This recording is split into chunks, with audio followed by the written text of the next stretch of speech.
発言しないことの方が悪ですよみたいな、出てる意味がないんで、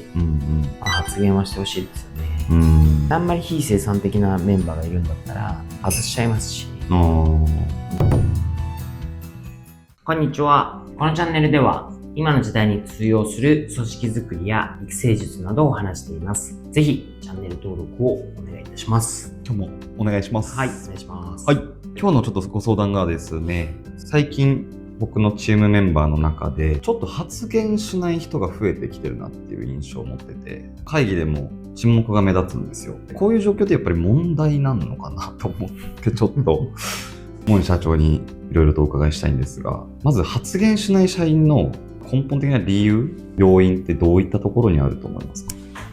別に発言しないことが悪でもないと思いますけど、せっかくでも会議に出てるんだったら、出てる意味がないんで、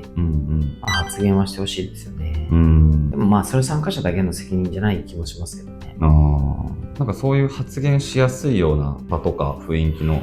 環境づくり、これってなんかアップルさんでも実際にこうやってることとかもしあればお伺いしたいんですけど。別に発言することが目的じゃないですか。はい。会議の目的をちゃんとやっぱり定めた方がいいと思うんですよね。だからうちなんかで言うと、やっぱ会議のルールは結構定めてますし、会議はちょこちょこ見直ししてますよね。会議体の見直し、例えばその会議するしないもそうですし、内容どうするもそうですし、参加メンバーどうするもそうですし、あんまり非生産的なメンバーがいるんだったら外しちゃいますし、それは嫌な意味じゃなくて、だって時間もったいないじゃないですか。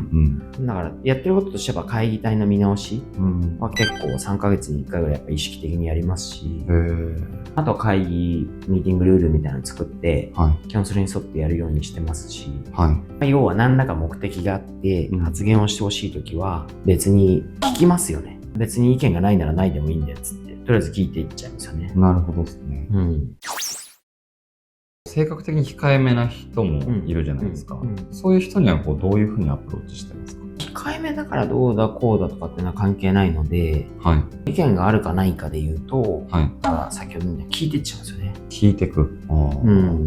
大体の人が別に控えめだろうとなんだろうと聞かれれば答えるのもありますし、あとは会議じゃなかったとしたら、まず一番いいのは今の例えばじゃあ A ということがあった時に、皆さんどう思ったかまず自分の目の前の紙に書いてくださいみたいな。書かせて、でそれをじゃあ書いたこと言ってくださいみたいな。一つ有効な手なんですよね。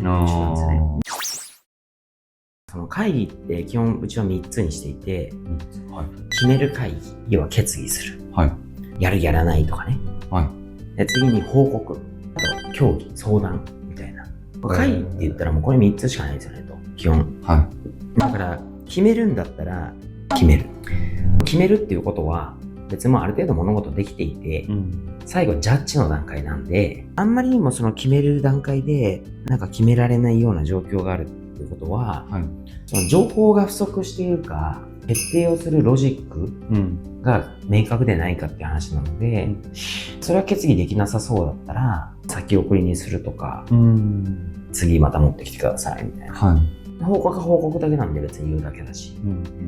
競技は競技でちょっと長くなりそうなんで最後に持ってってとか、あとはその言うことに対して基本的に間違ってる間違ってないはないですよと。発言をしてとんでもないことを言うよりも発言しないことの方が悪ですよみたいな、こういうだから空気とルール作っちゃえばいいんですよ。どうしても言わせたいんだったらね。だけどそもそも発言する必要性がないとか、会議にもよるじゃないですか。10人いて1人ずつ喋らしてったら結構時間かかるわけですよ。それもなんか全部含めたら時間の無駄になっちゃう可能性もあるから、喋ることが是ともしてないし、全員が黙ることも是ともしてないし、それはとにかくだから会議の目的とか話すことの内容の最終目的地がどこかだけなんで、発言しないことがまずいっていう議論は結構ナンセンスですよね。なるほど。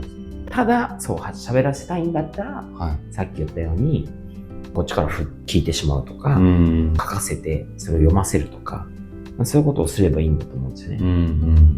今おっしゃってたその3パターンの会議っていうのは、もうそれぞれ単体で行うんですか？いやいや、会議が全部例えば何々会議ですってあったら、基本的には報告すること、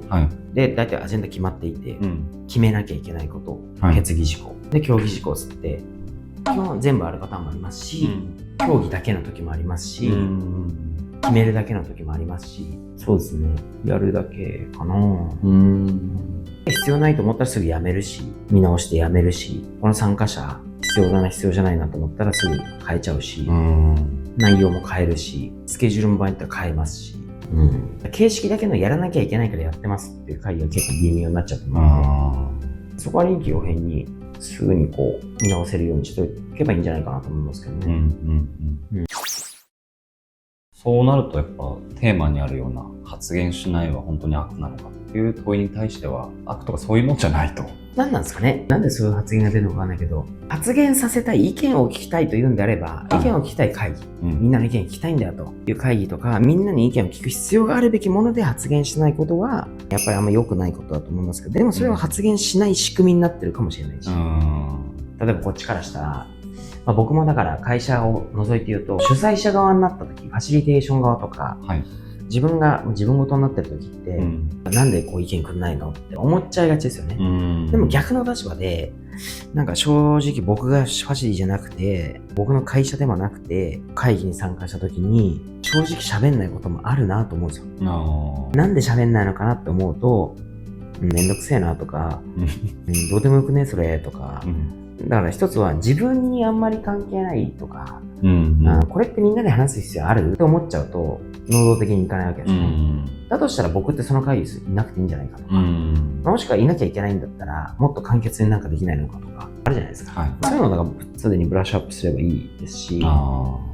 発言しない立場からすると、大体がそうですね、自分に関係ないと思ってるか、そもそも考えてないか、興味がないか、めんどくせえ長引くのとかって思ってるか、もしくは別にどっちでもいいけどとか、別に俺が言ったところで変わんないでしょみたいな思ってるかもしれないんで、なんか全てが悪ではないと思うんですけどね。なるほどですね。だからまあ不要な会議だったらそういう悪しき習慣だけでやってる会議とか、そういうのをまずは見直す。会議で沈黙が目立つんだったら別になんかその会議いりますかみたいな話が始まっちゃうし、そのメンバーである必要がありますかって始まっちゃうし、喋らせたいとか意見を聞きたいんだって言うんだったらそういう仕組みを作ればいいだけですよね。基本的にやっぱり会議であんまり喋らないって言うんだったら参加する意味があんまりないんで、情報共有だけだったら会議じゃなくてもいいし、それは仕組みの問題かなと思いますけどね。ありがとうございます。発言させたいっていう仕組みを作るとしたら、紙に書かせるとか、あと他に何かありますかね、有効な仕組みかっていうところで言うと。仕組みなんでルールですよね。うちはミーティングで基本的に喋ってほしい、意見をもらいたいという時は振りますし、弊社だとミーティングルールの中に喋らないならいる意味ナッシングみたいな書いてあるんですよ。あとファシリテーションの手法として意見をこう聞いていく感じにしてそれを続けていくと、必ず聞かれてるから何か言わなきゃみたいになるじゃないですか。だからちゃんと聞くようになるとか、ルールと進め方をまず変えた方がいいですよね。あとはなるべく協議事項とか事前に資料読んできてねっていう投げですよね。考えといてみたいな投げの仕組みにしちゃうとか。確かにその会議体の協議内容を理解しないと、そういう要因で発言でしないのかなっていうところもありますもんね。ありがとうございます。会議で発言しないのは悪なのかどうなのかっていうのは参加者だけの問題じゃないと思うので、私としては会議は見直しを3ヶ月に1回ぐらいやるのがちょうど逆にいいんじゃないかなと。会議内容もそうですし、参加者もそうですし、スケジュールもそうですし、そもそもやるやらないとことですね。そういうのをちゃんとアップデートするということと、喋らせたいのであれば、喋らせる仕組みということでルールであったり、事前の資料配布であったり、ファシリテーションの仕方、こういったものを変えていけばいいと思います。はい、ありがとうございます。皆さんからのコメントは大変励みになっております。この動画が気に入ったら、ぜひいいねやコメントをお願いいたします。